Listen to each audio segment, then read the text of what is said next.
qu'est-ce que la Coupe du Monde montre ou pas du Brésil. Ce qui est intéressant, en fait, c'est que la Coupe du Monde a été faite, a été choisie par le Brésil pour justement montrer un Brésil moderne, un Brésil devenant un pays émergent, voire émergé, un grand pays, un pays qui est capable justement d'organiser de grands événements. C'est un enjeu important pour le Brésil. Et en même temps, ce qu'on voit, ce qu'on a vu aussi l'année dernière, c'est que ce grand projet étatique qui devait unifier tout le Brésil échappe par plein d'aspects à ce qui était au départ prévu. Il y a tout un ensemble de redéfinitions qui sont faites par les uns et par les autres qui font que le sens de la Coupe du Monde tel qu'il était prévu à Brasilia ne correspond pas à ce qu'on va trouver à Rio de Janeiro, à Recife ou dans les campagnes brésiliennes. Donc un des enjeux pour des chercheurs, c'est d'essayer de comprendre justement au-delà de cette espèce de surface du fait que les caméras sont toutes braquées sur le Brésil actuellement, qu'est-ce qui se passe en profondeur, quelles ont été les transformations du Brésil dans les 30 dernières années. Et en fait, c'est seulement effectivement, par des recherches approfondies qu'on peut comprendre ce qui est en train de se jouer actuellement et l'espèce de décalage qu'il y a entre justement d'un côté, enfin un espèce de paradoxe qui fait que le Brésil effectivement est en croissance économique par rapport il y a beaucoup moins de pauvreté, en tout cas elle est moins répandue qu'il y a 20 ou 30 ans, et en même temps il y a une forme de satisfaction croissante de la part d'un certain nombre de gens justement par rapport aux services qui sont offerts, par rapport notamment à la question de la santé, par rapport à l'éducation, qui sont justement le résultat de tout ce qui est en train de se passer.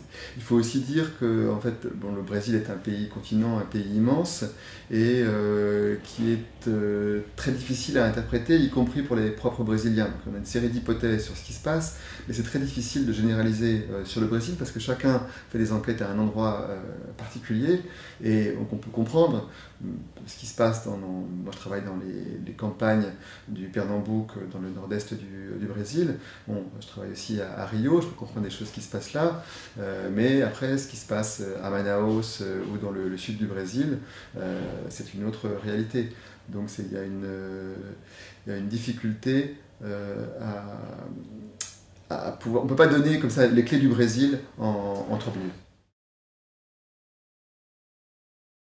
Récemment, donc, Ronaldo, le joueur de foot bien connu, qui était un peu le visage du comité d'organisation locale de la Coupe, a déclaré qu'il avait honte des retards du Brésil dans la livraison des stades et dans l'organisation, qu'il était gêné. Immédiatement, il a été accusé d'avoir fait cette déclaration pour des raisons politiciennes.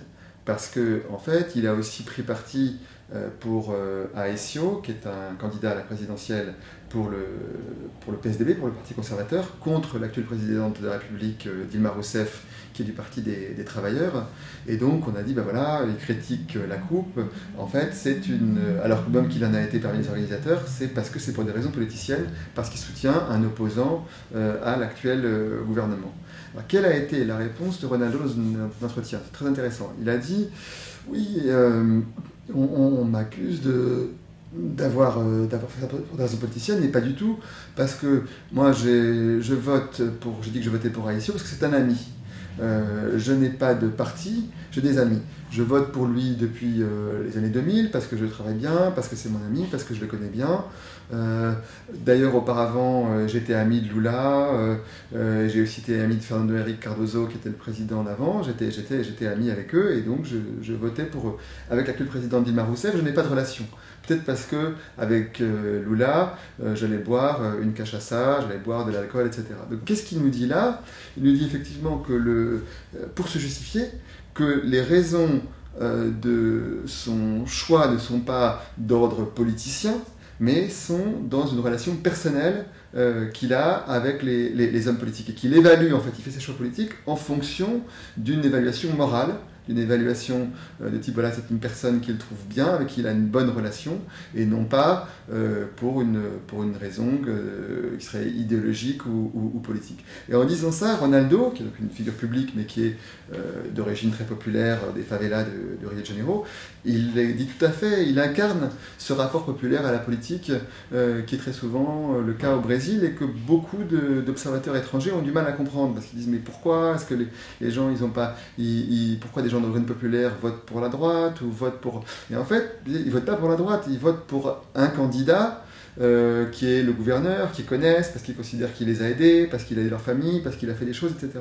Donc le vote n'est pas fait en fonction de ce qui serait des critères idéologiques, mais en fonction de critères moraux et d'évaluation personnelle des qualités qu'on attribue à un homme politique. Et c'est très très important pour comprendre ce que c'est que la politique quotidienne au Brésil, qui est très loin des images qu'on peut en avoir. Il faut aussi ajouter que ce type de rapport à la politique ne se limite pas justement à ce qui serait une politique traditionnelle, mais aussi le cas de beaucoup de gens qui votent pour les candidats du Parti des travailleurs, du PT, qui même s'ils ont aussi un discours de mobilisation politique, ont également tout un ensemble justement font très attention à ces relations avec leurs électeurs.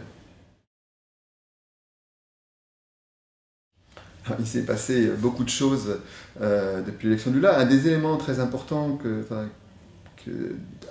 qu'a signifié l'élection de Lula, justement dans cette question de rapport à la politique, c'est que c'est une forme d'identification des électeurs populaires à Lula. Moi, Lula, il est né dans le monde rural de Pernambouc, cet état du nord-est où je travaille, et beaucoup de gens que je rencontre là-bas disent Lula c'est quelqu'un comme moi. Il est né, il a grandi à la campagne, il travaille, il a commencé à travailler très jeune, après sa famille a immigré à São Paulo, et puis il a réussi, devenu syndicaliste, il est entré dans la politique et est finalement devenu président. Et en fait, les gens s'identifient à Lula en disant finalement c'est quelqu'un comme nous, c'est un des nôtres, ce qui est différent de la plupart des hommes politiques qui sont justement vus comme étant étrangers, extérieurs d'un autre milieu. Mais Lula, il y a cette identification extrêmement forte qui se fait et qui a suscité en fait plus qu'un espoir, une espèce justement de sentiment que voilà, c'était un d'entre nous qui était devenu président de la République. Alors après, bon, c'est pas le lieu de faire une évaluation de tout ce qui s'est passé dans le gouvernement dans les années de Lula. Un des grands éléments importants qu'il y a eu, ça a été les politiques sociales de redistribution, qui avaient été commencées en fait un peu avant l'arrivée de Lula, mais qui ont été reprises et élargies par les gouvernements du Parti des travailleurs, notamment en distribuant des espèces de minima sociaux qui n'existaient pas auparavant, et qui effectivement ont assuré pour beaucoup de gens qui étaient très pauvres l'accès à un seuil, disons, d'accès à d'une situation qui sont précaires, mais qui sont quand même... il est rare de mourir de faim aujourd'hui au Brésil, ce qui n'était pas le cas il y a 30 ans, par exemple. Une chose qui est importante, c'est que c'est différent la question des revendications, des manifestations et des mobilisations de la question du vote. En fait, c'est-à-dire qu'en fait, on a tendance effectivement à penser que les manifestations, de façon générale, se traduisent sur le plan de la politique électorale. Or, rien ne dit que ce soit le cas. En fait, les gens... alors cette année, on ne sait pas s'il y aura ou non des manifestations importantes pendant la Coupe du Monde. Pour l'instant, les manifestations sont très, très superficielles. Elles attirent l'attention forcément parce qu'il y a beaucoup de journalistes qui sont au Brésil. Donc dès qu'il se passe quelque chose, ça crée entre guillemets un événement. Et c'est aussi la présence même des journalistes suscite quelque part la volonté de créer l'événement. Mais dans les manifestations, au moment de la Coupe des Confédérations l'an dernier, il y avait des manifestations y compris dans des zones rurales. Par exemple, là où je travaille, les gens manifestaient devant l'hôpital parce qu'il n'y avait pas de médicaments. C'était des raisons complètement différentes de celles pour lesquelles les gens manifestaient à São Paulo et à Rio. Donc il y avait une multiplicité de causes locales, de mobilisations, dans lesquelles chacun, voyant qu'il y avait une possibilité de manifester, allait manifester pour des choses extrêmement différentes, voire contradictoires. Donc du coup, cette revendication qui est faite localement, qui est une revendication, on va dire, de justice, de dignité et d'accès à l'éducation et à la santé, elle correspond à des intérêts de la part des gens, mais ne se traduit pas nécessairement par un vote précis. Ça veut dire que les gens vont effectivement probablement voter en fonction de celui pour la personne dont ils penseront qu'elle est le plus à même de leur apporter la santé, l'éducation, ou dont ils pensent que c'est une personne qui est une personne correcte, une personne honnête, une personne qui va bien faire les choses. Et je pense qu'il n'y a pas il n'y a aucun lien mécanique entre des manifestations et un type de vote. Et je pense que dans les gens qui ont manifesté l'an dernier, c'est des gens qui politiquement votaient dans des directions extrêmement différentes. La Coupe du Monde est un peu une espèce, disons, de déclencheur, effectivement. C'est un peu l'étincelle qui a mis le feu aux poudres. Moi, ce qui me frappait toujours au Brésil, justement, c'est quand, en connaissant le Brésil, un peu de l'intérieur, bien à fond, c'était le décalage entre, justement, cette image de modernité qu'on voyait beaucoup, qui était très mise en avant à l'étranger, et puis une situation quand même beaucoup plus compliquée à l'intérieur du pays, avec effectivement des situations, des infrastructures encore très, très compliquées. C'est un pays immense, des accès aux soins très problématiques, les gens qui font la queue pour avoir qui n'ont pas de médicaments dans les hôpitaux publics, qui n'ont pas des situations, des écoles publiques qui sont de façon générale dans un état assez catastrophique.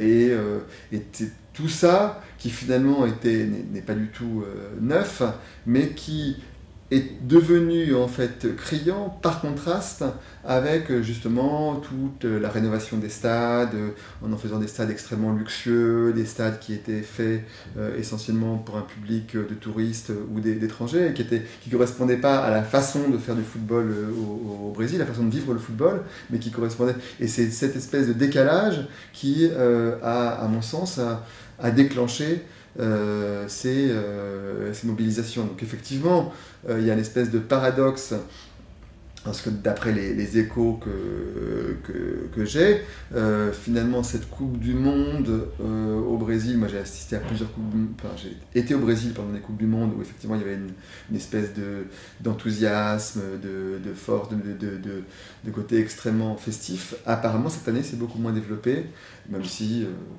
les choses peuvent changer en fonction de ce qui va se passer pendant la Coupe.